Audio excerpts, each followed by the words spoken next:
Dad maalin waliba xilliga afurka xirta wadooyin oo isku dhiga gaadiidka safarka ah si ay dadka musaafirka ah u afuriyaan, isla markaana aan ka ogolayn qof aan afurin in uu gudbo. Si aan ugu dagalno muuqaalkan walaal waxaan ka codsanaynaa inaad like saarto muuqaalkan si share gareyso saaxiibadan aad gaarsiiso mahadsanidin badan. Waddanka Suudaan, qaybo ka mid ah ayaa waxaa ka jirta caado dhaqameed wanaagsan oo ay leeyihiin dadka deegaanadaasi, taasi oo ah in galab waliba marka la gaaro xilliga maqribka ee afurka, in ay gaadiidka iyo dadka saaran ee safraya ay afuriyaan iyagoo ajar ka raadsanaya, isla markaana aan ka ogolaanaynin in qof halkaasi maraya isagoon afurin uu iyaga ka gudbo. Tuulada Al-Nuba iyo deegaanada ku dhow ee ku hareeraysan oo baaxaddoodu ay dhan tahay ilaa 160 kiiloomitir amaba 100 mayl. Waddanka Suudaan ayaa dadka degan deegaanadaasi waxa ay bisha barakeysan ee Ramadaan ay guud ahaan dadka halkaasi degan ay sameeyaan in qof waliba amaba reer waliba iyo weliba si koox-kooxba ahba ay u sameeyaan afur si ay ugu afuriyaan dadka wadada tuuladaasi dhex marta iyo deegaanada ku dhowba ee musaafirka ah ee ka yimaada caasimadda Suudaan ee Khartoum, isla markaana ku sii jeeda gobollada waddankaasi ay afur u siiyaan, isla markaana aysan ka ogolayn in qof aan afurin uu gudbo, kuwaasi oo aysan ogeyn dadku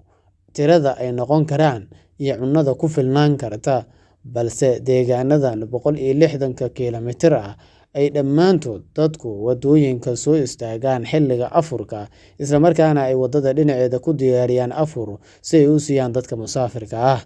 Sidoo kale, waxay afurka ay diyaarinayaan ay ka dhigaan canjeero laga sameeyay cunnada diirka leh ee waddankaasi, suugo, cabitaan, cambe, biyo iyo waxyaabo kale, maadaama dadka deegaanadaasi ay yihiin dad beeraley ah, isla markaana Ilaahay ku manaystay beero. Cunnada waddaniga ah ee diirka lehna ay aad u isticmaalaan.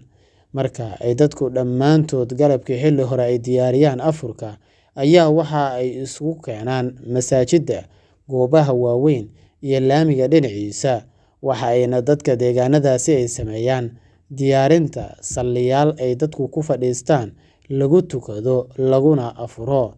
Intaasi oo shaqo ah marka la qabto, ayaa waxaa heegan la geliyaa kooxo rag ah oo intooda badan beerahooda ka soo taga iyo ciidahoodaba si ay u afuriyaan dadka musaafirka ah iyagoo aan ka ogolaanaynin qof aan afurin in uu gudbo si ay ajar uga helaan ugana raadsadaan. Kooxaha ragga ah ee heeganka gala ayaa gaari waliba oo soo muuqda ku qayliya istaag, kadibna isku hor dhiga haddii uu istaagi waayo, waxayna kadib u leexiyaan halka uu afurku ku diyaarsan yahay, waxayna kooxaha qaar afur siiyaan dadkii musaafirka ahaa, kuwa kalena ay gaadiidka kale ee wadada maraya ay soo leexiyaan si dadkaas kalena ay u afuraan.